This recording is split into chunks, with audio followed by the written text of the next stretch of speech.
Good morning and welcome to the John DeVito Show. Hopefully everyone has had a great week. And yes, it is Friday. We made it. We made it through the week. We made it through another week.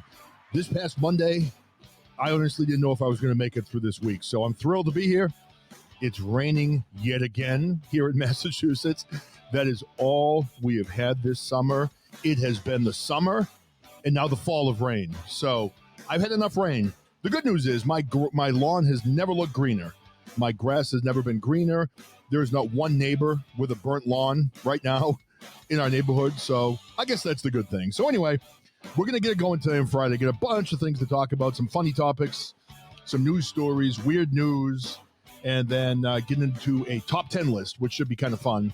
And also I'm going to talk about my present that my wife bought me. I guess this means I'm old. So here we go. Hey, everybody. Welcome to the John DeVito Show. It is yours truly, John DeVito, here on a Friday.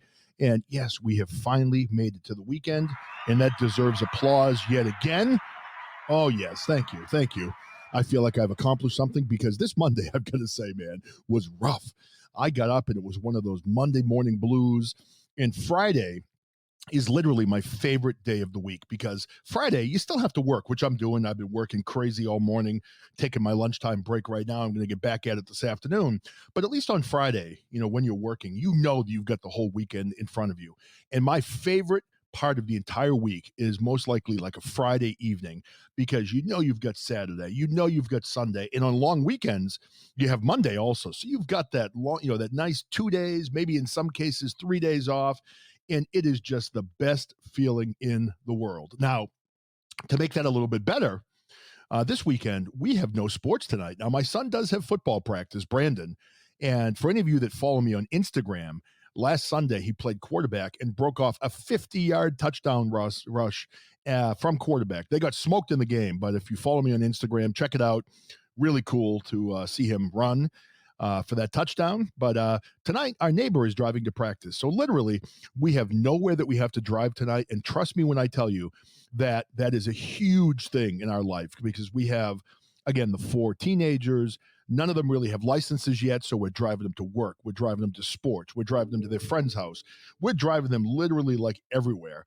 So for us not to have a night to drive, that is fantastic. Mike from Tampa Bay, Tuddles, welcome to the show. I get a good one planned today, so hopefully you guys hang out. Got a lot of funny stuff to talk about. We're going to talk about the birthday present that my wife, actually not birthday present, the anniversary present that my wife bought me. I literally laughed out loud. And I'll get to that in a second. We're going to be talking about some really funny news stories, some real news stories, and then going through a top 10 list also. But I'm just lamenting about how much I love Fridays. Fridays are my favorite day of the week because literally the whole weekend's upon us. And as I was saying tonight, we've got nowhere to drive, which is great. Now, to give you an idea how much I drive my kids around. Now, I have a 2017 Ford Expedition, okay? So it's 4 years old. I bought it with 14,000 miles on it. I never buy my cars new. I always buy them pre-owned. So 14,000 miles on it. Now, in the last year and a half, I have barely traveled for work because of the pandemic. I've been working remotely out of my house. I now have 114,000 miles on my car.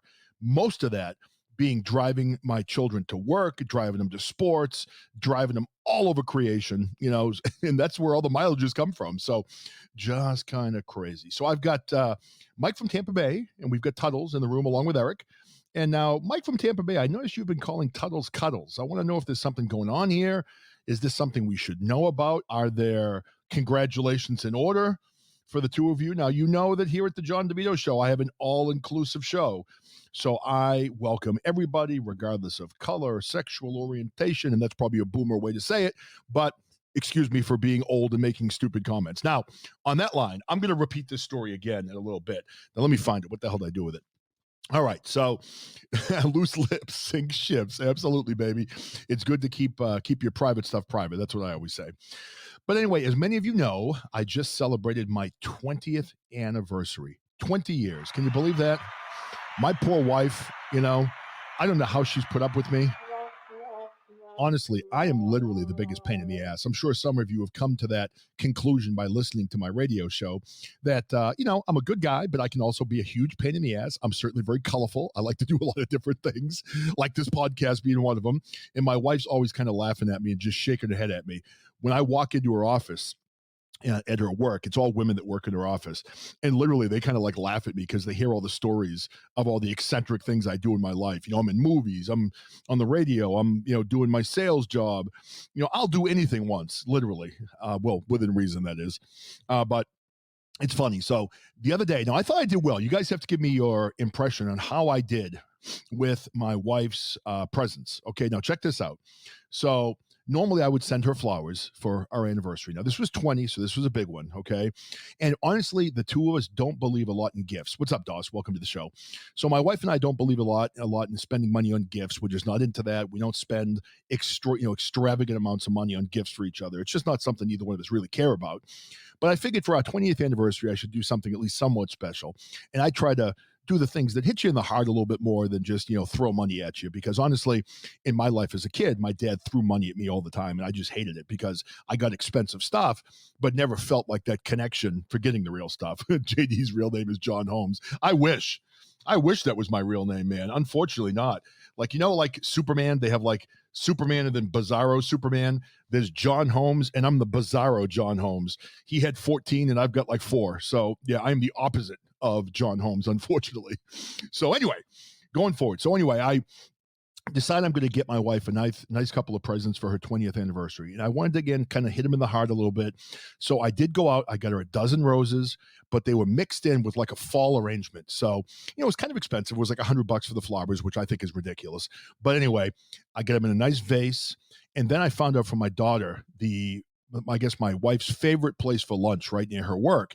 So I drove to this place, got her favorite lunch, and then delivered in person as opposed to having it sent. I delivered in person the flowers, kind of embarrassed her in the office a little bit, along with her favorite lunch. And her little scribe, who is 20 years old and is in the same office with my wife, who takes all the notes for her when she's doing her doctor stuff, she looked at me and she goes, "John, you did good." I said, "Thank you." I thought that was pretty good. But I figured now, on top of that, I should buy her a couple of gifts. So I'm not a big gift giver. I'm really not. I don't really care about gifts. At Christmas, I get nothing from my wife, and I generally give her nothing. We just spend the money on the kids, and we just don't care. But I ended up getting her some nice 18 karat gold earrings. That were really nice earrings. My daughter kind of picked those out for her, and she loved them. Hey, Too Serious, welcome to the show. So then I thought this was the best gift. I found, as you all know, her father passed away back on July 1st, and he was a Navy veteran. So he got the day of the funeral, he got a flag. They had Navy personnel there that played, taps for him and said some nice words. And I still remember them folding up the flag and handing that to my wife. And he whispered something really nice to my wife, which I thought was kind of cool. So anyway, I got a nice like walnut or maple case for the flag. With it engraved with her father's name and birth dates on it. So that's not here yet, but I think she'll like that a lot. It's going to be something nice where she can display her father's flag, and I thought that was kind of a cool thing. Now, you see that I did these nice things for my wife. I brought her lunch, right? Gave her flowers, got her earrings, got a nice flag display for her father's flag from the Navy when he passed away. And then yesterday, my present came. Okay. Are you guys ready for this? Get ready. And I literally laughed out loud when this came. It was really funny. So for the new people coming in here, please follow me. Please share my live. I'm just lamenting a little bit first about my 20th anniversary. Then we're going to get into the show where I've got some funny stories and I want to discuss some things as well. But my present comes yesterday. It's in a big box, not a PS5. I'm not a video game guy. I do play Xbox with my kids occasionally, but I suck at it. They have to take the controller and set it up for me, and I look like a moron. Viagra. Now, that is something that is definitely needed. Now, Mike from Tampa Bay, you young buck, you don't need those little blue pills yet. You're a friendly fella from south of the border, still stands up on his own. When you get to be older, like my age, sometimes that fella down south needs a little assistance getting there. So Viagra, Cialis, whatever it takes to get the big boy up and running is what I do. And who knows, that might happen this weekend. And I probably won't be able to report back on that. But anyway, so my wife I go to the beach with Cheryl a lot in the summer, and I joke with her all the time because as a kid, I used to go to the beach. I'd be a teenager, flexing for like 4 hours, checking out the young girls.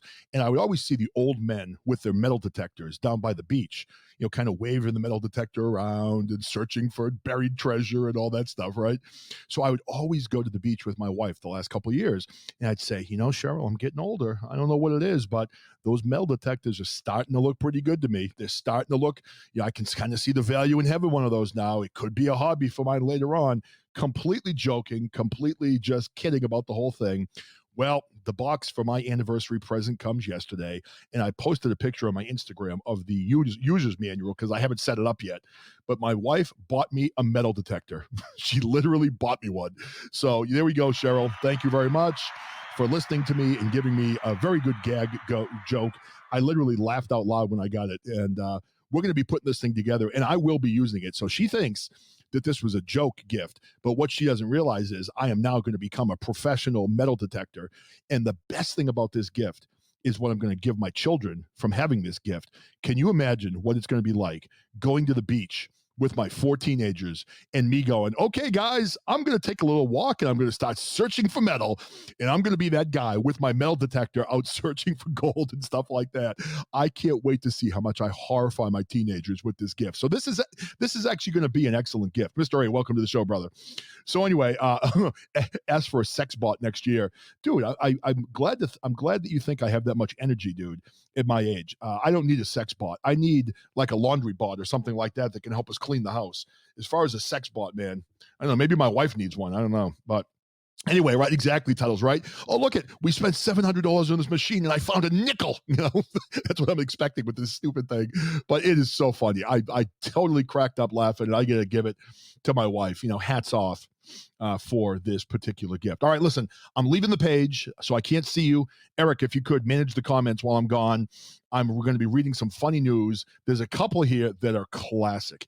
And one of them, I'm going to go right to this one first. This is classic. This is a true story, and I'm going to open this and read it, okay? This happened in Boston.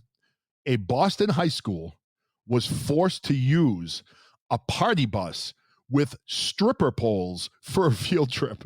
Could you imagine this? So a Boston high school literally used a party bus complete with stripper poles for a field trip. Now I'm wondering, did they use like hand sanitizer to wipe the poles down? I mean, did they at least spray something on that to kind of clean them off? Who knows what was on the seats of this bus? Who knows what was on the poles in this bus? Let me read this story. I mean, I don't know how this flew at a high school, but here we go. Ready? This is classic. Dream come true is for me, for a high school student. I'd be hoping maybe for one of the hot teachers to kind of hop up there and do a little show for me, but probably didn't happen. But anyway, so Boston, a group of high school students in Massachusetts had to ride on a party bus complete with a stripper pole and neon lights during a recent field trip. I'm not going to make it through the story. An experience, their teacher said, highlights problems with the education system. I don't know. I think personally, this is something these kids are going to remember for the rest of their lives. And you have to wonder, were they allowed to put the neon lights on? I mean, if you're going to be in a stripper bus for a field trip, turn the damn lights on. If there's one of those disco balls in the middle, fire that thing up, jam some music, make it an adventure. So Jim Mayer, an 11th grade advanced placement language and composition teacher at the Brooks Charter School in Boston, that's a high-end school, said in the since deleted tweet that the original charter bus had fallen through.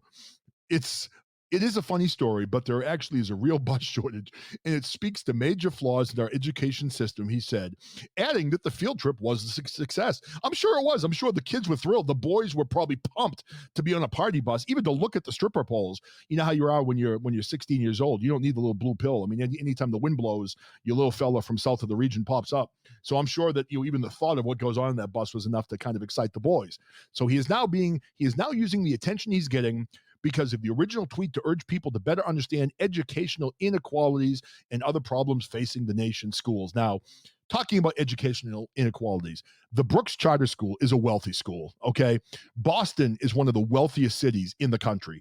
If you live anywhere within like a 30-mile radius of the Boston area, your house is probably going to be close to $1 million, if not over $1 million. And I'm not talking mansions. I'm talking like split entries. I'm talking ranches, colonials. if you live in like Wellesley or Newton or Natick or any of these towns surrounding Boston, your house is worth 7 figures, period. So, I mean, inequalities, I'm not so sure about that. So I'm worried. Okay, here we go. I'm worried that there's too much attention being paid to the tweet itself or simply the fact that it went viral instead of attending to the many systematic issues that are facing not just my students, but the students all across the country. For example, districts across the nation are struggling to hire enough drivers. That is true. We have National Guard troops in Massachusetts driving students to school, to shuttle kids to school. And some states have become creative, including Massachusetts, which is using the National Guard. He said his original tweet was just meant to give his fellow teachers a laugh. If it's gotten people to talk about the overall infrastructure of our educational system and the different ways schools are prioritized, then that's good too, he wrote. He then urged readers to attend the next local school board meeting or read up on the topic. I love it. Great story. But I guess my question is, can I rent this bus? I want to take the bus out and I want to use it for its intended purpose.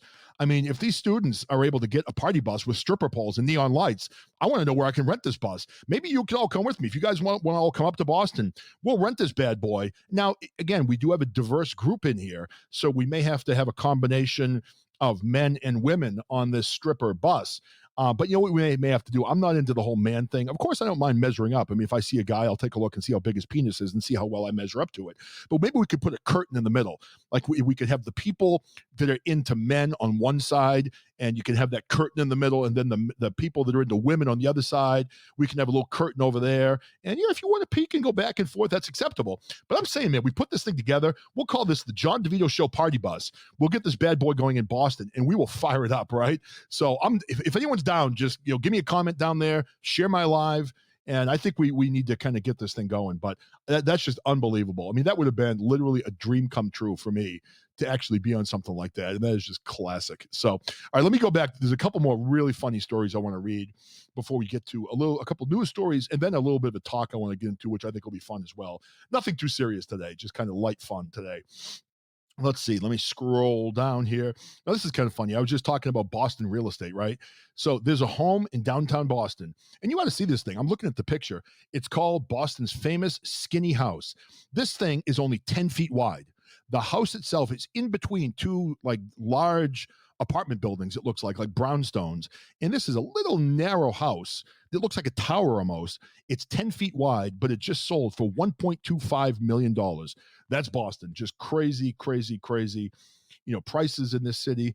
Now I see in Thailand, taxi drivers are having a hard time with COVID-19 lockdowns, and they are literally turning the roofs of their cars and taxis into gardens. And they actually show a picture of a Thai gentleman on top of his car gardening. So I'm not sure why this is a good thing and how that garden stays in place once you're driving, but he literally, and you see literally a dozen cars that all have gardens on top of the roof of their car. So I'm not sure how that works, but maybe that's something we have to think about here. Now, does anyone like snacks? And again, keep in mind, I can't see the board right now. I'm on my news page. Now, this is disgusting. So if you have a weak stomach, just kind of be ready for this one. This one's pretty gross. So, oh my God. So anyway, if you like pizza rolls, I know my kids like pizza rolls. They eat them quite a bit, right? So allegedly, Totina's Pizza Rolls, there was an alleged issue with pizza roll pooper. There was a pizza roll pooper is what they call it. And this person was apprehended after an Oklahoma grocery store incident. Ready? Now, I got to read this story. This is a good one. So this is the guy that bought the bag, or actually it's a woman. Shirley Wright Johnson is the woman. She said, oh, hold on. An ad popped up in front of my story. Damn these things. All right. So she said, I grabbed the bag. I felt something smushy on the bag. So I turned it over and there it was, lamented shopper Shirley Wright Johnson. So apparently Shirley Wright Johnson had a crappy shopping experience on Wednesday, literally. Wright Johnson said she was picking up some groceries at a store in Moore, Oklahoma, with her two daughters. When she reached for a bag of frozen pizza rolls, she quickly discovered something else in her hand. Yes, that was human excrement. Oh my God. I could never recover from that. So I pick up a bag of pizza rolls and there's literally shit, she said in a video obtained by Oklahoma City NBC affiliate KFOR TV. Human shit, excuse my language. Someone defecated inside a supermarket freezer onto a bag of Totino's pizza rolls, then covered the mess with another package of the treats, police told the TV station. I grabbed the bag. I felt something smushy on the bag, so I turned it over, and there it was, Wright Johnson said. I was upset. I was disgusted, and I feel like I was violated. The ride home was miserable, she said, even though she quickly scrubbed her hands. On the way home, my kids were still like, Mom, I can smell it. I can smell it. I'm like, I can smell it too, baby. Oh, my God. I mean, this is just crazy. So she told Oklahoma City CBS affiliate, it's just disgusting. That's the only word I can use, is disgusting and horrible. So more police, using surveillance video from the scene of the crime, flushed out a man. I like the word flushed. They identified as a person of interest. He was booked in the Cleveland County Detention Center on unrelated charges while the poop probe continues, according to KFOR. A police spokesman told the Smoking Gun that the man's name will be released if formal charges are filed. The man was also reported taking pictures of women in the grocery store. This is a really upstanding citizen. So holy crap. So this guy literally took a poop in the store on the pizza rolls, and he's also known for taking pictures of women in stores and things like that. This is a guy, I want to find out his name, and I want to get him on the air here. I'm going to interview this guy and find out who he is. So anyway, welcome to everybody coming to the show. I'm back on the screen. I'm gonna read another funny news story or two, get into some real news, and then get into a top 10 list. Now, for the people just coming in, I wanted to recap a little bit. Going back, Wednesday was my 20th anniversary with my beautiful wife. Thank God she married me, because she got me on track. I was a complete moron before I met her, and I can fully admit that. I bought her a few things for her, for the 20th anniversary. Got her some flowers, got her some earrings, got her a few other things. We're not big into gifts. She bought me, because I'm an old bastard at 53 now, she bought me a beach metal detector for my 20th anniversary. I've joked over and over again at the beach that I think metal detectors look like fun. So I joke about it. And now I actually have a metal detector. So I'm going to have to use it. But I can't wait to take this thing out and actually embarrass my 4 teenagers. Can you imagine those poor bastards when they see me out there with the headphones on with my metal detector? They're going to be absolutely horrified. So anyway, that was my present. And I literally laughed out loud when she gave that to me last night. So pretty funny. All right. Another funny story here. Now, you guys all know I'm a big Halloween guy, right? I love Halloween, love this time of year. I've already got some pumpkins out in front of the house. Apparently, a Texas lawyer was cited for wearing a Halloween Michael Myers costume on the beach. Now, first of all, why? I don't know why you would feel the need to do this. I mean, when I go to the beach, I'm not looking to wear a Halloween costume. I'm not sure exactly why this happened, but apparently, a lawyer in Galveston, Texas, was cited on Monday for disorderly conduct after he was spotted walking on a beach dressed like Michael Myers, the murderous character from the Halloween films. I mean, doesn't anybody have a friggin' sense of humor anymore? Officials responded to a 911 call about a man walking along the shore carrying what looked like a bloody knife. Oh my God. After the officers put the man in handcuffs, they realized the knife and the blood were fake. The man, identified as Mark Metzger III, was ticketed for disorderly conduct and released immediately. Area resident Adam Garrison told the station the guy doing the stupid stunt was probably vying for attention in the midst of a storm threatening the Texas coast. Still, he admitted to getting a chuckle from the incident. What happened to our sense of humor, people? Come on now. Metzger told the station he was trying to find a little bit of positivity in this gloom and doom. He said few people had asked him for photos. The Beach Patrol even played the Halloween movie theme song when they saw him. I guess there's some people out there that just don't have a sense of humor, and you just can't please them all. Come on, people. Come on. Let's have a sense of humor out there. I mean, if you see Michael Myers walking down the beach, do you really have to call 911 for that? But I don't know. Maybe it was some moron that's never seen the movies. Who knows? So anyway, that's kind of what's going on in weird news across the world right now. Now, listen, I want to talk about a couple things. I see El Gato in here. El Gato. Ew. Welcome to the show. It's good to have you. I gave you the Caitlin DeVito welcome into the show. But we've been talking about some weird news. I'm going to get into some real news, and then we're going to talk a little bit about, I get a top 10 list, which I think will be kind of good and kind of fun. So bear with me, guys. If you're new in here, please follow my show. If you could share my live, I would greatly appreciate it. That would be awesome. So let me look on the news page here. I'm going to flip over to this right now. And man, a lot of stories going on right now. Did you see this? Now, this isn't, politics. This is just kind of getting into some of the news stories that are out there. Now, we all know about Governor Cuomo in New York. Do you see now that Chris Cuomo, The guy from CNN has also been accused of sexual harassment. I mean, what the hell is going on in the Cuomo family? I mean, you got first the governor, and then you look at Chris Cuomo. I mean, that doesn't surprise me. Just looking at him, he seems shady, doesn't he? He looks like he'd be the type of guy that's like a perv or whatever. But now he has been accused also of sexual harassment. So both brothers being accused. Governor Cuomo had to resign, and you can probably imagine if more women come out now against Chris Cuomo, he'll probably be gone from CNN. You know, people, I mean, I think back on the whole Me Too movement that happened a few years ago. And for me, let's stop. I mean, it's time we all start respecting women. And I know that I joke a lot, but I really mean this down to my core. We need to respect women in this country. And, if you treat a woman the right way, a woman is going to reciprocate back. And if you're out and you're harassing women and you're sexually harassing women and you're not treating them the right way, then you deserve to be outed. You deserve to be out there. And this type of behavior, I mean, come on, this is 2021. This stuff has to stop. So if there's any truth to him doing this or anybody out there, Republican, Democrat, whatever they are, it's time to start saying no to this shit and treating women with the respect that they deserve and not being treated in this manner. So kind of sad story anyway. But anyway, I'm looking at a little bit too the Gabby Petito case again. I've been kind of highlighting this. The more I look at this case, the more I'm disgusted with Brian Laundrie. And the more I'm disgusted with Brian Laundrie, I'm also disgusted with Brian Laundrie's parents. Now, they're saying, where could Brian Laundrie be? They believe he is gone. His parents, I think, threw everybody off by saying he was in that reserve. He was home for 2 days after killing Gabby Petito, and we all know he killed her. He was home for a couple days, then he took off, and his parents never notified police. So obviously they told him. They knew what he did. They told him he had to leave. He had to hide. He had to get out of the country. And they gave him, they threw him off the scent by sending him to that swamp to look for him. But, I mean, who knows where he is now? But, I mean, he's being accused of debit card fraud. He's being accused of, abusing this woman for quite some time. He had an explosive temper.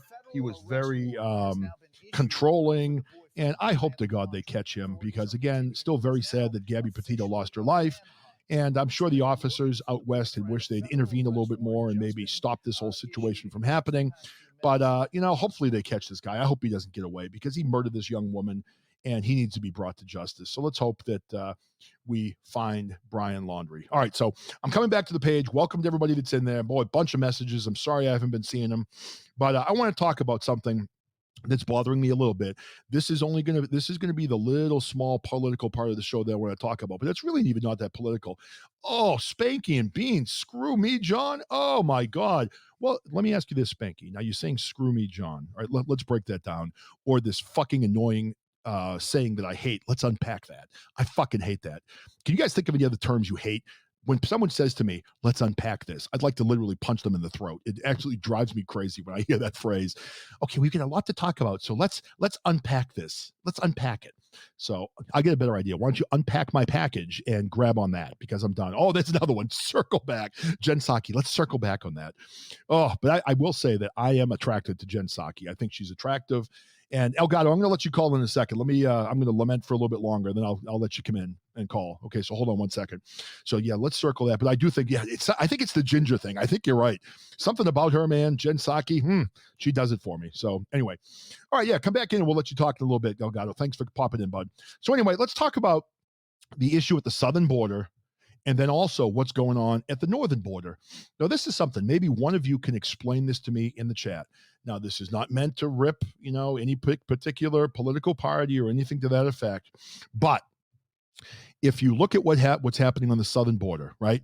We just had 15,000 Haitians living under a bridge. Now, I'm not here to say that the Haitians don't deserve getting into the country. Maybe they do, maybe they don't. I have no idea. They've been through an earthquake. They've been through a hurricane. They have poverty. People are starving. Here in my town where I live, there was a young woman that died in the last big Haiti earthquake who lived around the block from me. Her name was Brittany Gengel, and her father was a contractor, and he started an orphanage in Haiti. And there's a fund, if you guys want to look it up, called the Be Like Brit Fund in Massachusetts, where they have a building and they do a lot of things to raise money for Haiti. So for me, when people are struggling and people need help, I have no problem with people coming to our country. I wish our country had a better process for getting people who are legal to become legal.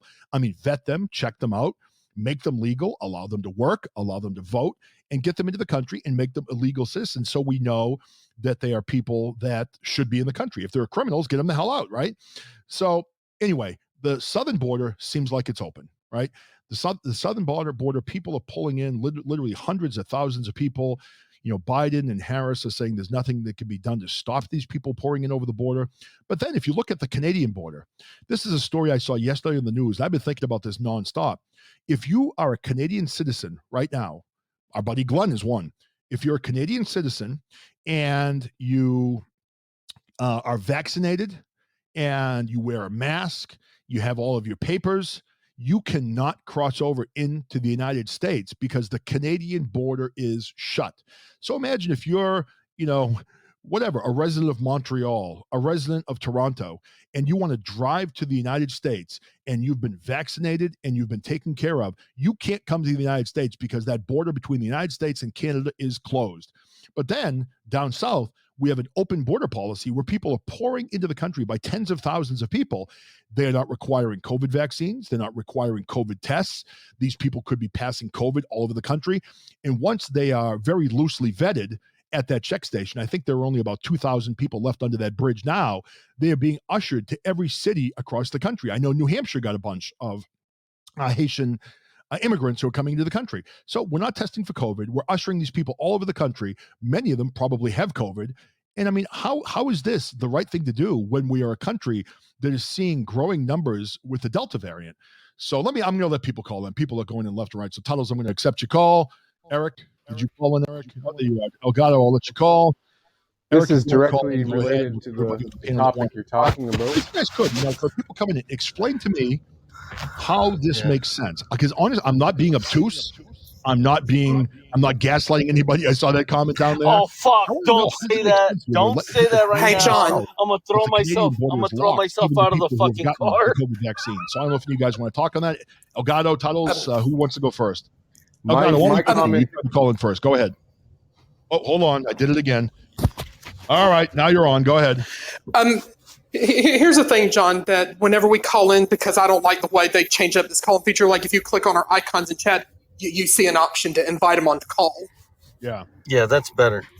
Yeah, I don't like the new call function either, because sometimes it seems like a lot of people, they call into the show and it's an accident. Like they hit it with the finger and then they text me, I did it by accident. So I agree. I don't like the new feature either. But no, it's not that. Like I'll call in and you have like 3 seconds, like Mission Impossible, hit the fucking button. And if you don't get it, it explodes. You know what I'm saying? Like you don't get on. Hey, by the way, John DeVito, just I'm going to hop off real quick. Yeah, go ahead. Where the fuck did this phrase gaslighting come from? And now every young person, you're gaslighting me. I could You're answer that for gaslighting you. me. I could answer that for you. I wondered the same Where? thing because, of course, whenever my wife and I argue, she's like, "Stop gaslighting me." I'm like, "Shut up, stop fucking gaslighting me. Shut up." I'm not doing that. So I looked it up. I looked up gaslighting. It comes from a movie in like the early 1900s that was about a man that was manipulating a woman, and they called it gaslighting. Yeah. So I think it stems from a movie from the early 1900s. So I did look that up once, and I do know so that's where it comes from. But how did it come about? Like in the last how many years do you think, guys? Like 2 years, a year? Probably. Have any accelerant, so they used gasoline and they lit, fire, cars on fire. I guess I don't know. That's what I thought it was. Like lighting gas. No, I have no clue because my wife says that to me too now. She goes, "Stop gaslighting me. You're gaslighting me." I'm like, first of all, you've never said that in all the years we've been married. Don't say that anymore. Elgato, put a lighter. I have no fucking clue what you're saying. Fart and put a lighter underneath it and see what that does. No, it's true. I've heard the gaslighting a lot the last few years ago. Fucking gaslighting. Don't bareback it. Well, you know what it is? There's a lot, nice, Eric. Now, listen, we were talking earlier about inequities in schools. How about inequities between men and women sometimes? Now, my wife and I both work, okay? And I'm expected to help with the dishes. I'm expected to help with the laundry. I'm expected to help drive the kids' place, which I do. I'm expected to help clean around the house. I'm still waiting for my wife to fire up the fucking lawnmower once.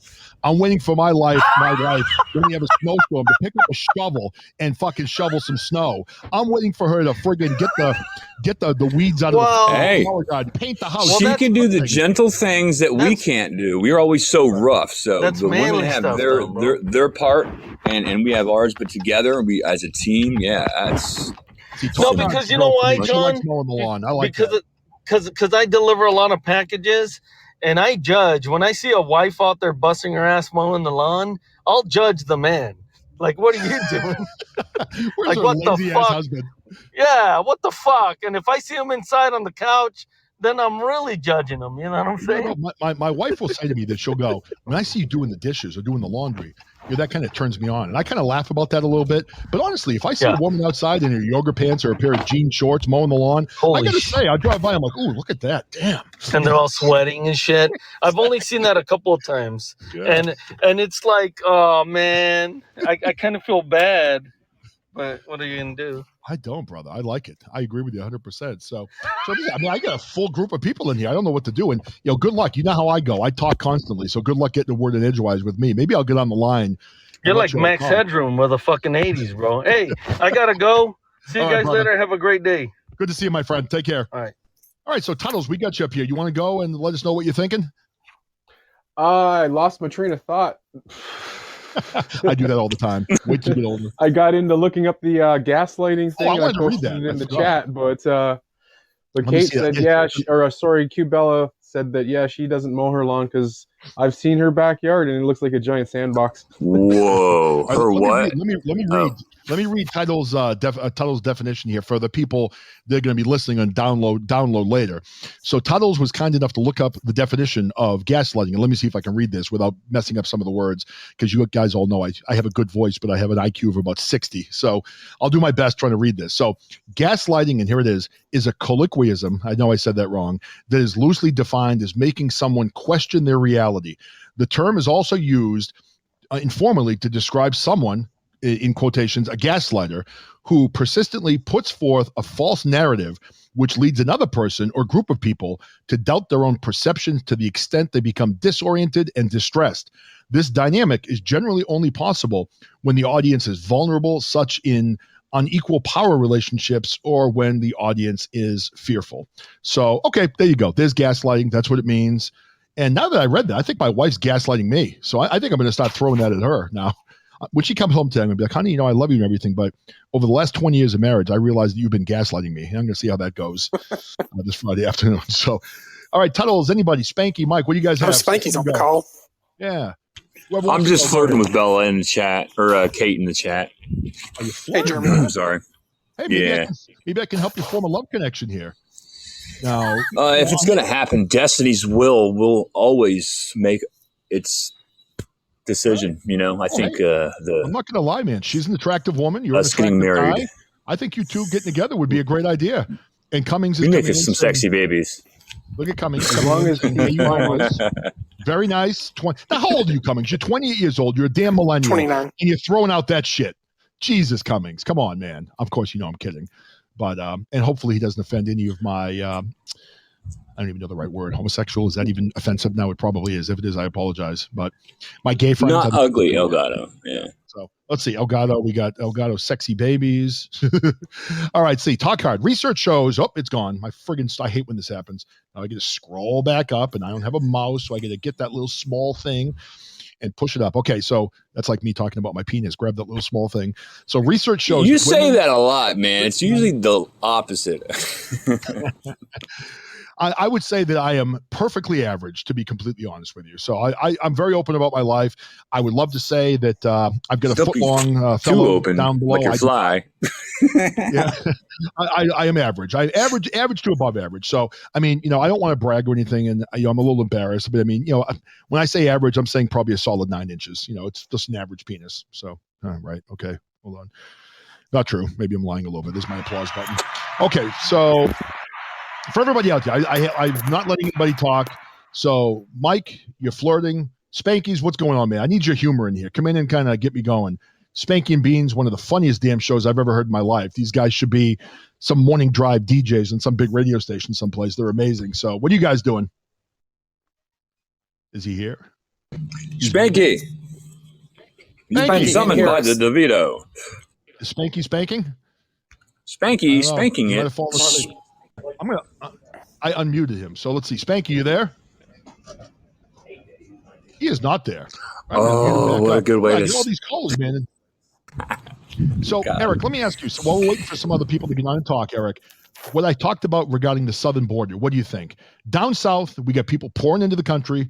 Up north, where you have legally vaccinated Canadians, they cannot come into the country even with their vaccination papers. How can we explain that? I mean, how do we justify that to the American people that, the southern border is being poured in, but people in the north are not being allowed into the country? So it does show the government has the ability to lock down the border. Why don't we lock it down the southern border if we have the northern border locked down? What are your feelings on that, Eric? Well, I think like another question I have is how on earth are Haitians, at the southern border in Del Rio, Texas, when typically they're closer to South Florida, like Cuba? That's a good question. Exactly. What the hell? I saw that the other day. Is that like, what the hell was that shit, man? It's a good question because again, if you're in Haiti, you're on an island. So with the hurricane, with the earthquakes, with all the tragedies they've suffered, and they have suffered tragedies, I'm not going to deny that. How the hell did they get there? That's a hell of a point that I hadn't thought of. I got a question. Yeah, go ahead. Do you guys think that Trump's doing it? Do you think they're back channel? Do you think Trump could be back funneling money to let these people come to the southern border just to make Biden look worse? I think if we think too much of it and not just see the obvious, they're trying to dilute our political system. They're trying to dilute our values. They're trying to un-Americanize America by bringing in foreign nationals that aren't even legal. They're diluting our very country before our eyes. It's kind of sad. Well, did you see now the one thing Cummungs texted me this morning early? Usually he's the last person I speak to before I go to sleep at night, and he wakes me up in the morning. We have that kind of relationship, kind of like I guess I've seen young girls call guys daddy. I think I'm kind of Cummungs to call me daddy because I'm older, he's younger. We have that kind of relationship. Meow. But he did text me this morning. Hey, meow. He did text me this morning and let me know that the Arizona audit didn't go well.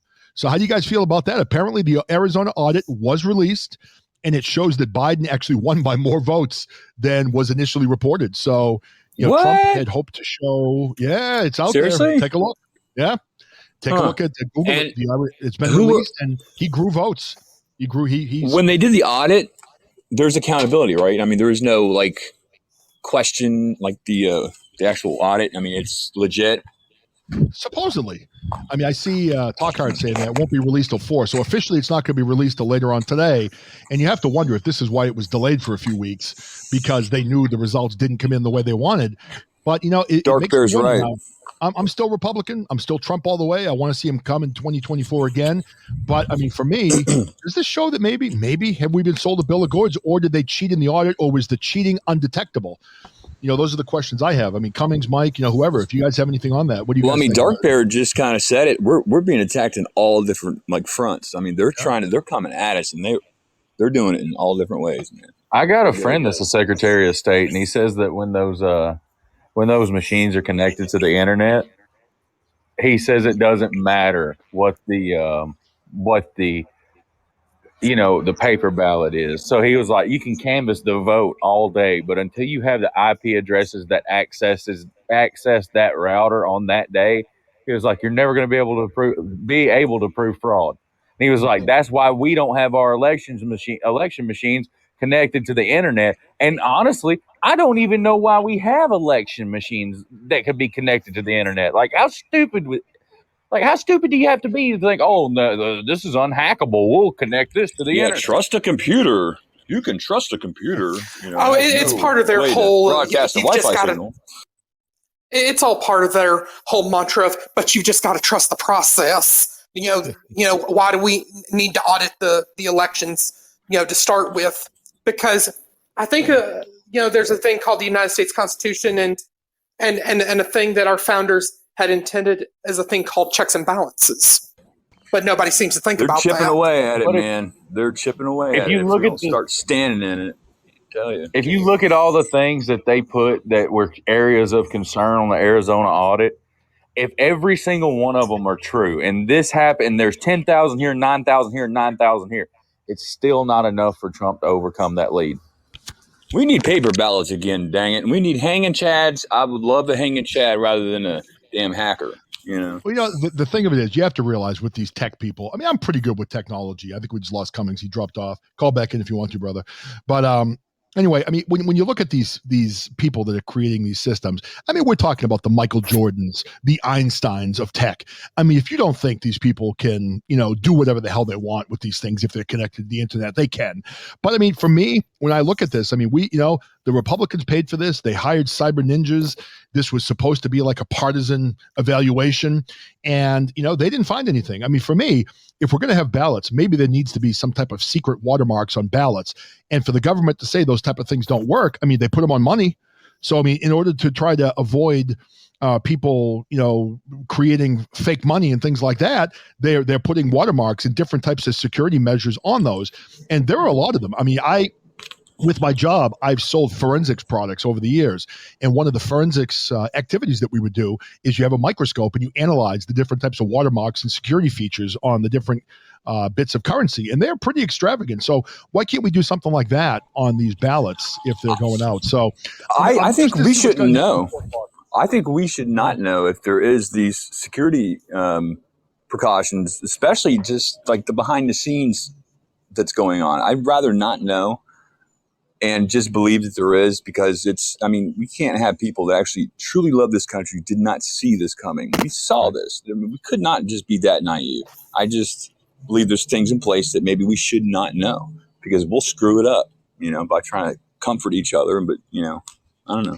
And let me ask this question. I mean, we've got, obviously Biden in office right now. And I don't know if anybody heard this. I saw this on TikTok.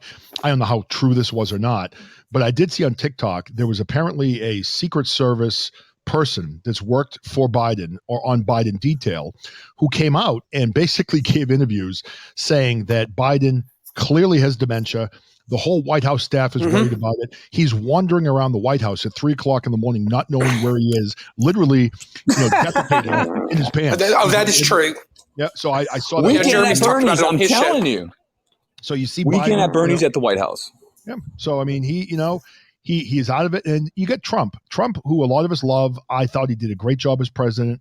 He's also going to be 78 years old coming up in the next election. And if we have Trump back in office, we're going to continue to have the left trying to kill us. Do you think we'd be better off as a country if we went in a whole new direction and had someone that was more moderate? I mean, what do you guys feel about that? I mean, I'm still on the Trump bandwagon. I think. You think we'd be better off? The Democratic and Republican parties and just American. Yep. American. Red, white, and blue. No red, no blue. Red, white, and blue. Screw all this party shit. It's what's dividing us. Well, our first president of the United States said it in his farewell address that political parties are dangerous, but the Republican Party and the Democrat Party of today, as we know it, don't see it that way. That they think that their political parties are pure gold, and you have people like in the Democrat Party who thinks Joe and Camel Toe, pee and poop gold, much like people in the Republican Party thinks Donald Trump pees and poops gold. No, it's true. But now, if any of you haven't watched this, I encourage you to go on Netflix, wherever you can find it. The mini series about John Adams that was done, 15 years ago. The guy, what the hell's his name? Really good actor. He was in the movie Cinderella Man. He was the trainer. Russell Crowe? No, not Russell Crowe. Or somebody else. Yeah, the guy that trained him. He's in a lot. He was in a lot of movies. He was in The Hangover. He's kind of like Van Damme. No. I can't think of his friggin' name. Someone might remember who he is, but great role. But he was John Adams in this series, and he was just amazing in the role. But one of the things that sticks out about what we're talking about right now is that when Washington was elected, the way it went back then is if you were president, whoever came in second place was the vice president. So George Washington was of a certain party and his vice president was from the other party. So they basically had like a president and vice president from two separate sides of the spectrum. And you have to wonder if that would be better, to have that type of setup, or like Mike said, just an American party where you don't have any political sides. And I don't know. I mean, but then you could be moving towards communism if you do that. Dave Morgan, welcome. Just America. Our foundation of what we're standing on as a country is being tested right now. Are we going to stand on it, or are we just going to step off and relent and comply? Not for me. I'll tell you what, I will not. I will die on this hill if I have to. Yeah, I'm the same way. Literal and, yeah. I'm the same way. I don't believe in. I'm serious. I mean, like, I was born free and I will die free. I'm not joking. It's just too much to just let go of this freedom, because once gone, that's it. It's gone. Yeah, it's not coming back once it's gone. I mean, once they take it, it's gone. And I see rounding thirds comments. Are there any real true moderates? I don't know if there are or not. I don't know. That's a good question to ask, really. We're not thinking about I remember kids, seeing a PBS guys. special. Seriously, we stop thinking about our kids when we stop standing for these things that we love about this country. I'm serious, man. Like, our kids' future, literally, our kids are going to be dealing with this shit in the future. If we don't stand now, we're leaving it. We're, leaving an absolute mess for our kids. And like, I couldn't do that. Well, I mean, we are. I do feel bad. I mean, PBG, welcome to the show. If you guys are here for the first time, please follow my live. Please share my live. I'd greatly appreciate it if you haven't done it yet. That gives me some engagement points, and I do appreciate that. But you're right. I mean, I look at my kids now. I look at the way I was raised, the way I grew up. I had a lot of freedom as a kid. I was out running around, riding my bikes, playing with my friends, having a good time. And I look at my kids. Number one, they're being controlled a lot by all the organized activities that they're expected to do. And if they don't do them, they have no one to play with, because literally everyone does organized activities now. When I had young kids, we would literally encourage them to do like we did back in the day, go around and ring doorbells. And you actually had parents that were upset that you would send your kids over and ring a doorbell asking their kids to come out and play and not set up an official play date. But we would say that, and we would post on Facebook, to all the neighbors, hey, just listen, just so you guys all realize we're all old school. Our kids will be ringing doorbells this summer. And you had some parents that just hated it. And now you look at these poor kids in school. I've got two of them that are still going to public school, and they're still having to wear the masks every day, right? And the thing that's crazy about that is they're playing sports without masks. They're going to sleepovers without masks. They're going to birthday parties without masks. They're hanging on weekends without masks. These kids are all together all the time, spending time with each other, not wearing masks. But then when they go into school, they have to put the face diapers on. They have to be socially distanced. And I saw a report on the news this morning talking about the toll that this is taking on our children, where they have levels of anxiety that we haven't seen in a long time. Severe. It's awful. It is right? very bad. You have a daughter, Yeah, it is a psychological thing. We communicate. 80% is nonverbal. If we take away that, like the face, the mouth, I mean, just the micro expressions we give away that we communicate with people is taken away. We lose a part of our nature. Like, we read people.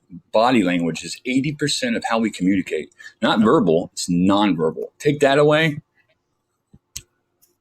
it's bad. Oh, it's true. I mean, we got to just say no and just not do it.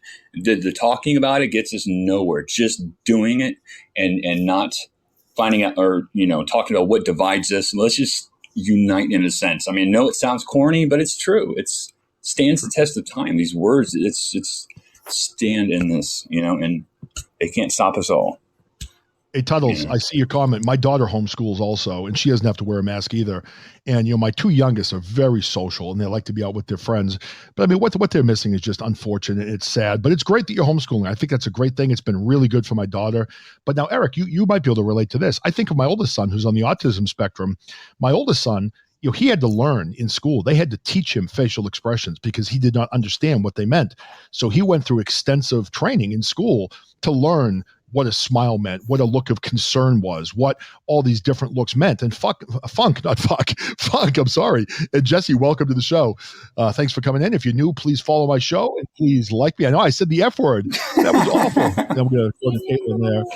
I know, that was awful. So I said fuck instead of funk. So funk, or I could say fuck, welcome to the show. Good to have you. So, but I know it's true. My son, Eric, now, do you have trouble, Eric, with facial expressions? I know my son really struggled. I don't believe I did. So it wasn't a problem for you. It was for him. So it was hard for him to understand that thing. And he has gotten better at it. But sometimes he asks me, he won't know what something means. Hey, Gene53, welcome to the show. And it's funny. I must be a farts. As soon you as got I that look, Gene, like, ugh. I know. As soon as I see Gene come into the room, I think of Gene Roddenberry from Star Trek. That was the first thought that popped into my head. So I obviously must be a Star Trek fan. All right, listen, let's get into some funny I get a couple of the funny topics. I'm not in a big rush today. So I want to go through a couple of things that might be kind of fun. Now, I wanted to mention this first before I get into a list I wanted to get out.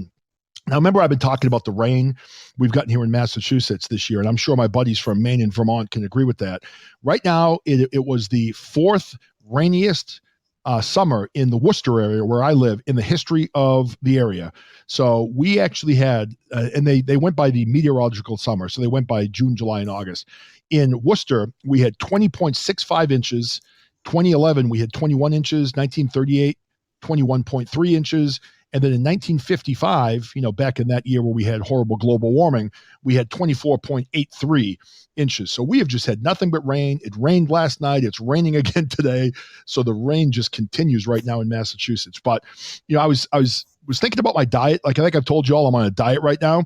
I've now lost 27 pounds, believe it or not. 27 pounds. I'm very proud of myself. I literally have like 50 more to go before I'm down. 27? 27 pounds so far I've lost. Well, you will forever be sexy. So, I mean, you can't change that. Well, you know what some guys say? Some guys have told me that fat guys need love too. So I feel bad that I'm going to be letting some of the men down that prefer a couple extra pounds on me. And, I think my wife's happy I'm losing a little bit though, because I stopped snoring. That's the main thing. I snore like a jet airplane. And I apparently, since I've lost the 27 pounds, I stopped snoring. So she's happy as a clam. With, oh my God, you have no idea. I wake myself up. I'll be in bed, and all of a sudden, it'll be like a loud, and I'm like, oh, what the hell was that? I wake up, and it's just hysterical. Oh my! Have you ever had I'm not trying to be nasty, but have you ever had a fart wake you up? No, but my wife. In the sleep. My wife has started. Yeah, and it's hard for me to tell her the next morning. How'd you sleep last night? Well, not that great. I was woken up by 3:00 in the morning. I think it was thunder, but it was actually you. I'm not sure what it was. But my wife has actually woken me up before. I didn't have the heart to tell her. So. I'm sorry. Kate, you're beautiful. You just need to remind yourself that you're beautiful. Don't be that way. We love you. She's not beautiful. You're always beautiful. Who's Kate? No, I'm just saying. I'm just. Yeah, right. I'm just letting her know she's beautiful. Like she has no idea how beautiful she is. Talk hard. I'm glad you said that. And I'm not fat, skinny. It don't matter. No, I'm telling you right now. I mean this with every ounce of my being. And I've been saying this to my wife lately. My wife's put on a little bit of weight. She's very self-conscious about it. It's really bothering her. And I've told her at least a dozen times, honey, I think you look beautiful. I don't care. It doesn't bother me. It doesn't make you any less attractive to me. I think you look great. I think you look beautiful. And she does. And I mean it. I'm not saying it to make her feel better. I believe I've seen drop dead gorgeous physical women, drop dead gorgeous, and have the most nastiest attitudes. That makes them butt ass ugly to me. Absolutely. So if you got a pretty ass girl, right? You gorgeous, but she is nasty, stuck up, and just entitled. That makes her ugly. Like she just, like that movie Shallow Hal. She turns into that girl in that back seat. It's just I like that movie. Crackhead. It's like, nah, you can be gorgeous, but you're ugly. Jess made a very good point there, because I think a lot of times men like to make comments where, I don't mind. It's really not about me. It's about how she feels about herself. So you're absolutely right that maybe it bothers her. I know it does bother her because she's always been very fit, and she's still not heavy. She's a little heavy, but I try to, when she mentions it to me, I just try to tell her I think that she looks beautiful and it doesn't matter to me. But you're right. It does bother her, and it's something that she has to deal with. And, for the ladies, you should play that country song, John. She don't know she's beautiful. Right. Ladies out there, you got to realize, all of you are all way too hard on yourselves. Men in general don't really care all that much if you've put on a few pounds, if you've gotten a little bit older. I mean, at least the men that matter don't care. If you have someone that's only interested in just your physical beauty, then that's probably not the right guy to have, unless you're looking for a booty call or something to that effect. Where you're looking at him. Got issues. Yeah. But it's I mean, if you're in love with somebody, it's about really how the two of you connect, more so than just someone putting on a few more pounds. I mean, God forbid, I'm bald and I'm fat and my wife still loves me as far as I know. So that's good anyway. Oh my God. Don't say I would that. Take you out dancing. I would do like public displays of affection. I would just have my speaker and I play a love song and I just dance in the middle of a crowd. Just with me and you. That would be with Kate. Oh, I thought you meant just me. Play some romantic music and just dance in front of everybody with her and just let her know how special she is. Yeah, right. So that's what you should do for your anniversary. We are going to go a song. We're going to go out. That is a good. We're going to go out to dinner tomorrow night. That is a good idea to do something in public. We're going to go out to dinner tomorrow night. We don't do that very often, but that would be nice. Maybe we'll do that in the restaurant. Maybe I'll surprise her and do like a little dance in the restaurant or something like that to embarrass displays of affection like that. Just like letting say, "Hey guys, look, I love my wife," and you just play a song and it's It's amazing. I've done it a couple of times, and You know what I'm going to do, amazing, actually? bro. I'm going to go to the restaurant, and I'm going to bring the metal detector that my wife bought me for my anniversary, and I'm going to go around the restaurant with my headphones on, using the metal detector, searching for maybe money or forks or knives under the tables, just to horrify her. Maybe I'll do that. I still can't believe she bought me that. Joe But Biden's let me throw this list out. I want to get this list in really quickly, because since I'm on a diet and I've lost weight, I'm thinking of food. I'm hungry, right? But I'm really not that bad. I've been, eating healthy, just, not eating nothing, but eating healthy. But I got a list of the top 10 foods that people consider their favorites. And I don't know how I feel about this list. I'm going to run down this quickly. Let me know what your favorite foods are in the chat down there. I was kind of curious. This one here, I know my daughter absolutely loves this. My daughter actually said she wants to be a food critic when it comes to the number 10 thing on the list, macaroni and cheese. She wants to go to different restaurants and just critique their mac and cheese. So that's number 10 on the list, is mac and cheese. I could take that and leave it. What do we got going on here? The next one on the list is sushi. Sushi I do like. I don't know if anyone eats sushi. I just started eating that, and I do think it's very good. Yeah, do you like sushi? I really like it. I can't spell sauerkraut, so I'm just going to say it. Sauerkraut. I can't spell it in the chat. I don't know how to spell sauerkraut. Sauerkraut. I can't either. All right, another one on the list is spaghetti and meat sauce. I'll spell it Now, for I'm you. Italian, but I really don't love spaghetti and meat sauce. I'm not a big fan of that. But I mean, I know a lot of people love it. My son Ethan eats it constantly, spaghetti and meat sauce. It's really not my thing. Cheeseburger is another one, which I love. Cake is another one. An apple. My wife and my daughter went to an apple orchard this past Tuesday, and they literally packed a giant bag of apples. So we have this huge bag of freshly picked apples on our counter right now that we've been working our way through. So I do like apples. I don't know if I put it on my top 10 list or whatever, but it is, pretty good. So tacos, number 9 is one. Steak, which is definitely a favorite of mine. Number 8, I love steak. Number 7, bacon. If I went the rest of my life without having bacon, I wouldn't miss it. You guys like bacon? I don't love bacon. People love it. Dogs even love bacon. They even got treats called bacon. Yeah, bacon. I love those commercials. Bacon. I don't eat those most of the time. Bacon doesn't do it for me. I don't know what it is. Hamburgers along with cheeseburgers, another one. French fries, which I do love, but I've stopped eating. And I will admit that McDonald's probably has the best French fries. Their French fries are just incredible. All right, here's another one. Number 4, fried chicken. I don't like fried chicken. I don't like the bones. I just don't like fried chicken. I love chicken. It's a popular thing with a lot of people. That's another one. If I never had fried chicken again, I'm fine with it. I would not miss it. Chocolate, another one. I don't love chocolate. It's okay. I'm not a big natural aphrodisiac.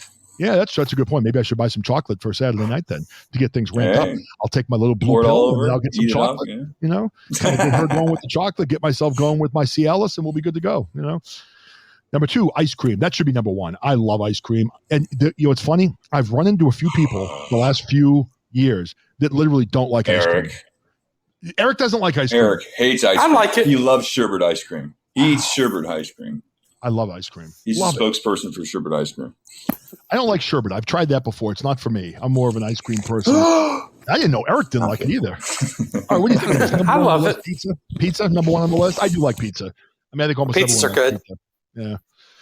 Yeah. So I don't know. That's the list of favorite foods. So I'm looking down here. Sauerkraut. Eric spelled it right. Now, how about some things that are not on the list? I like chicken parm. That's one of my favorites. I love lasagna. Good. That's one of my favorites. Have you ever made chicken parmesan? What's that? Oh, I love cooking, man. I love cooking. Like, I made chicken parmesan. It's so good. I love chicken parm. I made it for my wife back at the beginning of the pandemic. I don't cook very often because I'm not good at it, but I actually say I did a pretty good job with the chicken parm. Twice baked potatoes? I've never made twice. Oh, is that what you put in the oven, right? Twice baked potatoes? Where you get like it's like a deviled egg in a sense where no, it's not it. Hell, I don't know. Hey, rounding third, I just saw your picture of baseball. Now, I'm sure you probably know I'm a huge baseball guy. I'm taking on a project right now, rounding third, and maybe someday if we ever get together, I'll show you some of these. My father had a huge collection of baseball cards. So I'm going through right now his baseball cards and cataloging each of them. It's going to take me like literally a month to do this. There's so many of them. I mean, he's got Babe Ruth cards. He's got Ted Williams cards, Joe DiMaggio cards, Mickey Mantle cards.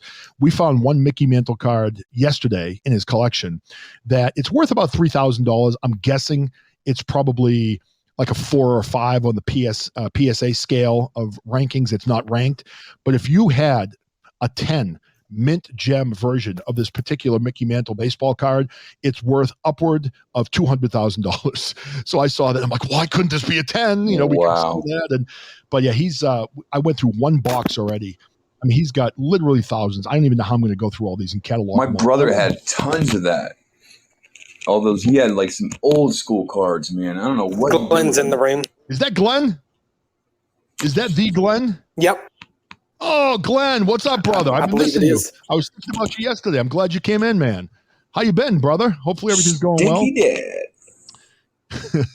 Glenn's a good man. I did it. I interviewed him. Did you? Yeah, I actually, I got a little on your show. Yeah. So it's not published. Yeah. Now, Glenn keeps asking me to go on his show, and I have the attention span of a gnat. So he'll ask me, and I'll be like, yeah, sure. And then literally like 5 seconds later, I forget.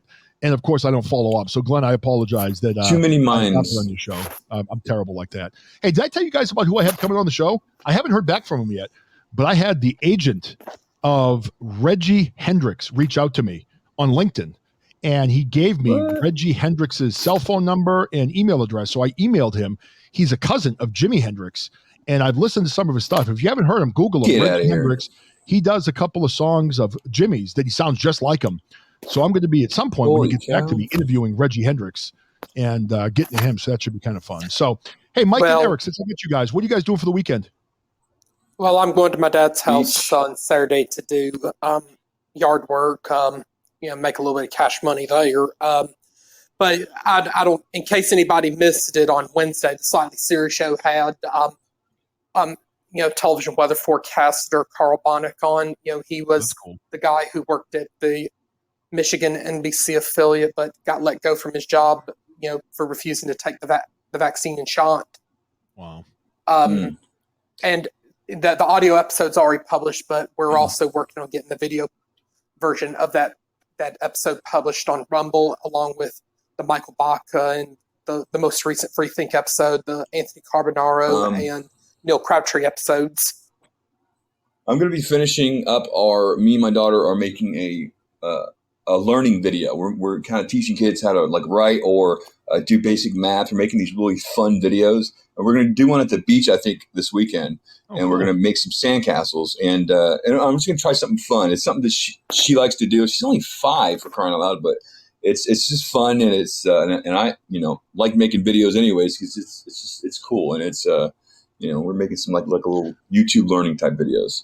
Man, don't underestimate your daughter's writing. Caitlin now is 16 years old. She's been writing for years. She's better than I am right now. She's finished her 5th novel, Caitlin. Caitlin writes on an app called Wattpad. I'm not sure if you know of that app. This might be something you want to get your daughter into as she gets older, but it's an app where, this is a really bad example. We're talking about our daughters, but 50 Shades of Grey was first published on Wattpad before it was published anywhere else, and it was discovered there. So my daughter has had publishing agents reach out to her. She is writing finishing a book right now called Static. And this is just an amazing idea. She had stopped writing it for a while. Let me explain this to you really quickly what this is about. I think it's a great idea. So she's a young girl. Well, the character is a young girl that moves into this old Victorian house. Her family buys this house. They leave the city. We've seen this story before. She goes up into the attic, and there was stuff left over from the previous owners. So she reaches into an old trunk that's up there and finds a bunch of old VHS tapes. And she pulls them out and finds a VHS player up in the attic. There's a television up there. So she connects everything and starts playing these tapes. So the first tape is really friendly with kids just like jumping around and playing and whatever else. And then as she continues to watch some of the tapes, they appear to be old family videos. They start getting more scary and more sinister. And then eventually terrible acts are happening on these tapes where she's seeing crimes and murders and different things being committed on these particular tapes. So then she gets scared. She brings these tapes down to her father and her parents. She plugs them in downstairs. There's nothing but static. They can't see them. So then she keeps watching and her parents can't see them. Her father goes away on a business trip. He comes back and she tries to show him another tape. All of a sudden he can see the tapes. And there's a big twist. Is this a movie? No, there's a big twist where once you do something horrible in your life, you are now able to see these tapes. The father went away, had an affair on his wife on the business trip, came back and could see the tapes. The girl who was a teenage girl, once bullied a young woman who ended up taking her life, and that's why she could see the tapes. So when you've done something evil, you can now see these tapes that show evil, and they eventually start drawing you in. And it's just, I mean, she started writing that when she was 14 years old, and she's almost done with it now. And you never know where, you know, your kid's going to go. So if your daughter loves writing, foster it. And she does. I've been advocating. I've been making sure that she uses her imagination now instead of going on like an app or to use a phone or watch TV. Like she will like just turn it off the TV and just go outside. It's like, it's so good to see that now. Like I'm really pushing her to use her imagination and doing that. It naturally, you just, you know, TV just won't do it. I told her the best movie ever is the one in your mind, and you can just use your imagination. It's so true. It's powerful. It's so true. Now, Troncat, if you want to read that book, you can find her book. My daughter's book, Static, is on Wattpad. So if you have a phone, which I assume you do, download the Wattpad, Wattpad, Wattpad. Get that on your phone, and you can look up her book, and it's there. So you can. It's not finished yet, but you can read it there. Yeah, there it is, Wattpad. So she's got several books published on there, and she's gotten a lot of attention from them. She has like thousands upon thousands of followers, and has a lot of people reading her book. So I definitely encourage you reading it. And it was funny. She was rereading it last night. And she's like, you know, it was kind of scaring me as I was reading it. I'm like, well, that's a good sign. Yeah, I got a little creeped out. I'm like, that's right. Kind of evil. You better get that out of your house. You know what that reminds me of? Did you ever see the movie Frailty with Bill Paxton? Have you ever seen that movie? Probably. Well, I'm bad with names. This movie is creepy as hell. It's Bill Paxton and Matthew McConaughey.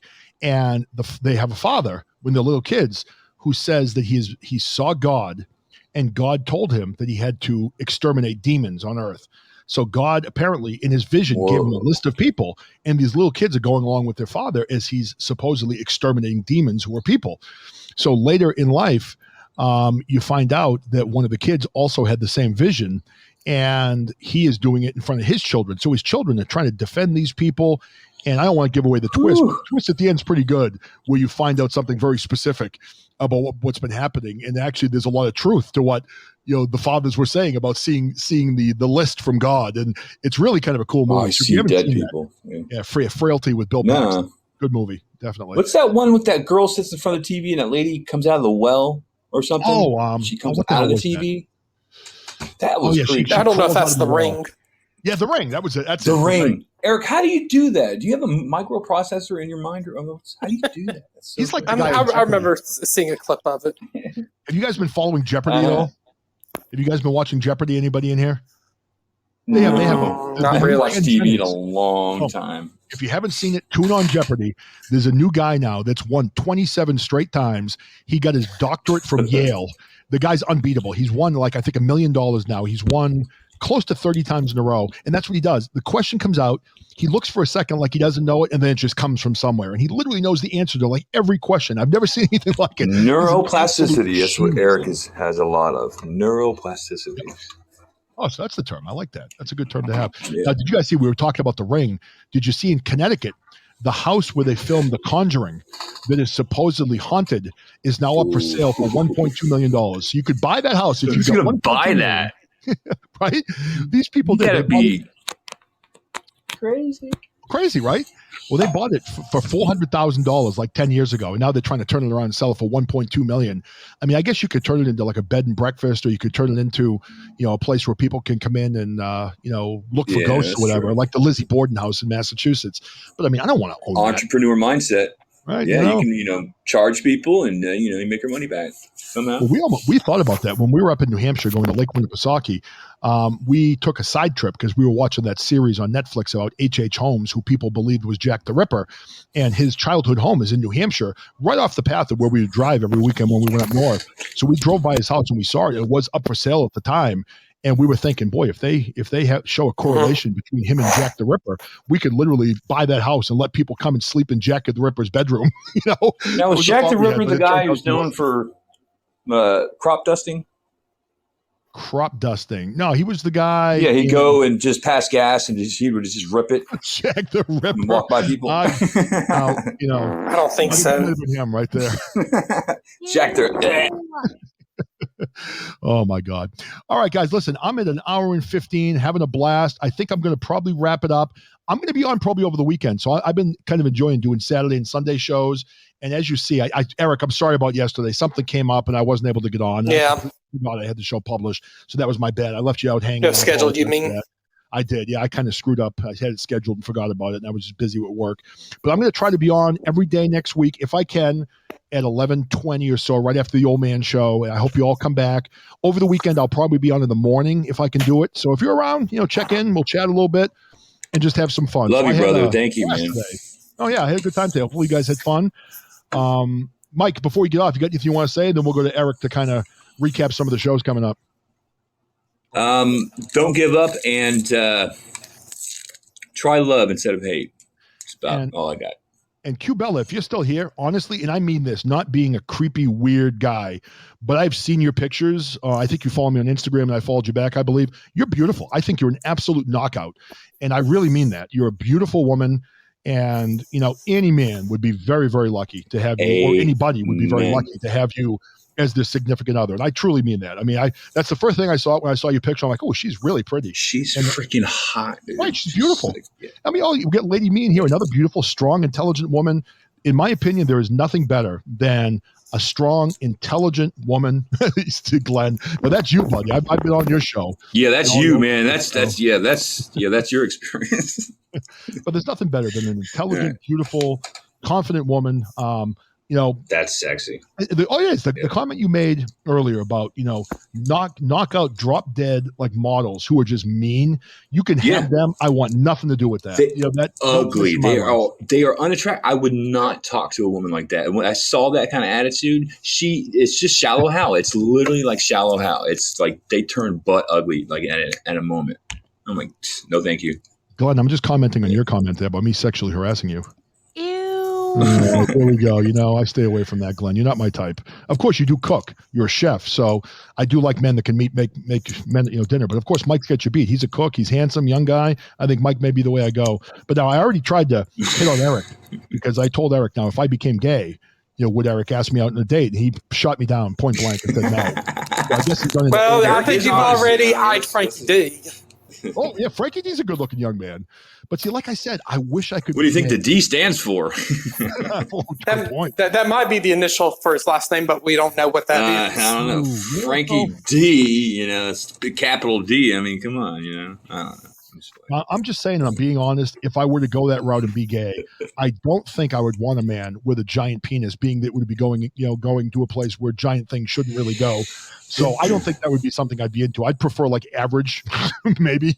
I don't know. I could be wrong. I don't know how I got down this path. I'm going to stop now before I say anything else embarrassing. So Eric, go ahead, buddy. Why don't you let us know who's coming? I'm going to give you a little Jeopardy music. Well, here on Podbean Live, you've got Spanky is live right now with his impromptu lunchtime show, but that was nice. But him and Scooter will be back at 9:30 p.m. each time with their Friday night show. But hopefully, Milk Dog might surprise us with an impromptu show today. So definitely, be on lookout for him. And I guess if Mike and Jeremy and a couple other friends are doing impromptu shows over the weekend, including like Lady Me and Laura and Pink Squirrel, definitely be on lookout for them. And then I think Felix will be back on at 7 p.m. Eastern time with This Swap Doesn't Lie, and Slightly Serious at 9:30 p.m. Eastern as well. The old man will be having his Friday night music show at 11 p.m. And then Crazy Town, she's also going to be on over the weekend, so definitely be on lookout for her and the It's Doomsday podcast. And then, of course, Ralph William, he'll be back, of course, Monday morning, 7 or 8 a.m. Eastern time, followed by the old man at 10 a.m. Eastern time, and a few more great podcast friends here on Podbean and a couple other Tuddles places. Is saying Q Bella is going to might go live on Sunday, so look out for her as well. Definitely. Yeah. Yep. A lot of great podcast friends worth supporting. Of course, like Tuddles and El Gato do a show over on WESN, I think once a week. So be on lookout for that, and also be on lookout for like the Boundary series on Tuesday. And who just came in, Chris Unplugged too, man. He's a badass. I'm sure you've been into his show, but if you haven't, get in and listen to him spin the tunes. He's unbelievable. So check out Chris Unplugged also. Awesome show. Yep. We need to pair up hopefully do a we might show. see you. DeVito coming slightly show. Like That'd be fun. We should do that. We should do that. Oh, that would be interesting. Yeah, but like, and then of course, friends that we've not seen in forever. Hopefully, some of those friends will be back on Podbean again soon. And hopefully they're doing great. Hopefully, John, we might see you like Saturday or Sunday morning or Saturday or Sunday afternoon at the latest. And definitely looking forward to your, new interview coming up and maybe more shows you might have planned. Yeah, I'm excited about that interview with Reggie Hendricks, Jimi Hendrix' cousin. That should be good. He's a musician. And don't forget, I am going to start doing those serial killer series shows in October. So I'm going to do a different serial killer. Well, yeah. I might do these at night. I'm not sure when I'm going to do them yet, but that should be fun. I've got a good list. John, of you got to killers. find out if he's got Jimi Hendrix audio that has never been heard yet, and maybe you might get an exclusive, on the show airing of Jimi Hendrix never heard before. Dude, that would be sweet, dude. I didn't think of that. Yes. That's a really good idea. Yeah, think about that. Jot that down and remember to ask him that. That'd be. And then hopefully sometime in the coming weeks or months, we might have follow-up episodes with like the Agape and Circle of Hope survivors that you've previously had on the show, and then and the Pamela Smart case, follow up. Yeah, Pamela Smart. I did reach out to the mom. She was apparently very sick for a while, Linda Wojcik. So she, I think, is doing better. And Pamela is still fighting the fight inside. The problem with Pamela Smart and the problem with that case is if the decision is being made from inside New Hampshire, she will never get out. For those of you that are not from this area, and again, didn't live in the time when she was convicted, I mean, the Pamela Smart case literally was the biggest case, including like the O.J. Simpson case. It was that big. It was the first major murder case that was ever broadcast on television. If you think Gabby Petito is big right now, the scale of her story is like 1% compared to what Pamela Smart was. It was worldwide. It was huge. And the people of New Hampshire absolutely despise her. They hate her. They despise her. They believe she was responsible for what happened 100%, even though the gunmen are out and free. So I would love to see Pamela Smart get out, but I think she's got a very, very, very difficult road ahead of her because people have said that she still hasn't admitted that she played any guilt. But for me, when I look at someone that's been in prison since 1990 and they are still maintaining their innocence, I mean, shouldn't you at least take another look maybe at the case to see if maybe she's telling the truth? Maybe these guys who were not these little choir boys, they were actually, young career criminals. Maybe they did this on their own and she wasn't a part of it. And I think about that a lot. What it must be like for this poor woman if she's literally in prison for her entire life. Her husband was killed. She did not participate. She made a bad decision having an affair, but that doesn't mean she killed him. And if she is innocent and has spent her entire life in prison, I can't imagine what it's like to go through that and what it's been like for her parents. So, even if she did talk the boys into killing her husband, even if she did do it, I mean, again, she didn't pull the trigger. She wasn't the gunman. She maybe should have gone to prison for a period of time, but I don't understand why she got life in prison and these boys were let out after 20 years after actually being the gunman who shot her husband in the head. Now, for me, if I'm nailing somebody when I'm in high school, I mean, again, I may have been emotionally attached to this person, but when she starts saying to me, hey, you know what? I want to be with you. Let's go kill my husband. At that point, that's when I'm checking out and going, I don't fucking think so. I'm not going to kill somebody, and I don't know. Did you say nailing? What's that? Did you say nailing? Nailing, having sex with. Yeah. Nailing, fucking. Okay. Yeah. I haven't said that in a while. I forgot about that word. I'm like, dude, that sounds kind of.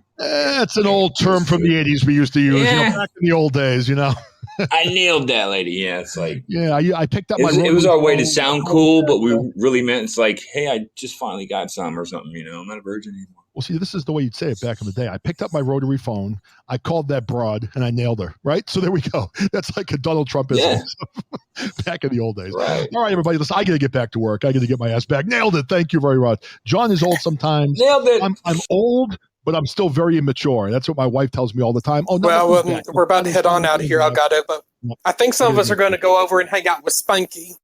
Please do. Great show if you haven't been there.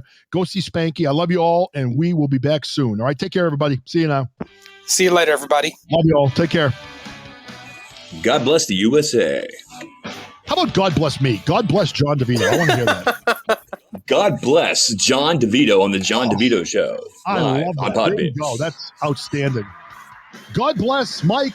God bless Eric. God bless everybody in this room except for Glenn and except for, I was going to say Elgato, but he wrote it, he spelled my name wrong. But all right, God bless Elgato. God bless Jess Duck and Tuddles and Tron Cat, Q-Bella, everybody. Chris Unplugged. Joe. All the cool people. God bless the Sex Pistols. Yes. Yeah. Yes. Sorry, Have a great Elgato, weekend, we're out of everybody. here, brother. We'll see you at Spanky's. Yep, I'll be over there.